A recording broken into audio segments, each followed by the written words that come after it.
And South Africa goes to the polls tomorrow to elect the federal and provincial legislatures. Corruption, unemployment and infighting in the ruling African National Congress are the dominating discourses in the run-up to the election. The WION World 1 Siddhant Sibyl gets you this special ground report. South Africa goes to the polls on the 8th of May. The election, the 6th since the end of apartheid in 1994, is crucial. Some see it as a referendum on the ruling African National Congress Party, which has been in power since 1994, but is now facing infighting and divisions within. Will incumbent Cyril Ramaphosa stand a chance? We spoke to some locals to sense the mood on the ground. Okay, I'd say he has good chances of winning.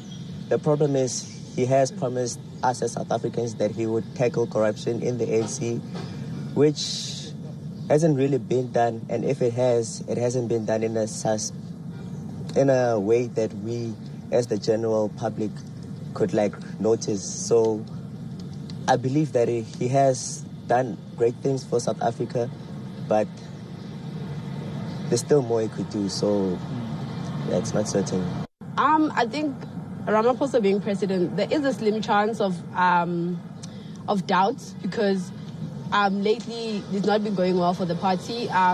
They have been doing manifestos and reassuring the South Africans what's going to happen, but then because of Eskom with load shedding, there's been a lot of party division inside the parties. So I think there is a very slim chance, but then I think Cyril Ramaphosa has brought a bit of a lot to the country because he did promise some of the things and he actually delivered, like the rand. The rand has not been fluctuation as much, and it has been, compared to a dollar, it is a bit stronger than it was in Zuma's term. And I think with our international relations as well, he has really grown us to such a way to produce us in terms of investors overseas and how they can come into South Africa and help us with our investments. Cyril Ramaphosa came to power last year after replacing Jacob Zuma with a man who was mired in corruption. Corruption and unemployment remain key issues for South Africans. The disparity on the ground between the rich and poor is stark.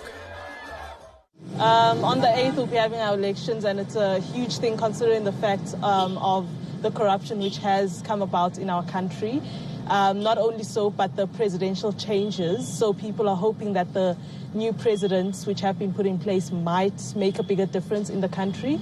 But there is no certainty on that because there are other parties who are promising great things for our countries, things such as jobs. And our jobs in our country is a very huge thing because we have so many students who leave university having done their degree and all and even taken out loans, yet they don't get jobs. I think I'm very excited because we have a new president, Cyril Ramaphosa. I can't be sure if he will bring promises, but we are hoping that there will be changes. Currently, we are facing a lot in our country. We have issues with employment and violence.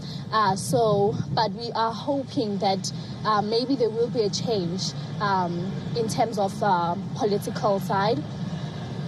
So, however, I do want to emphasize the fact that there is a huge problem on employment.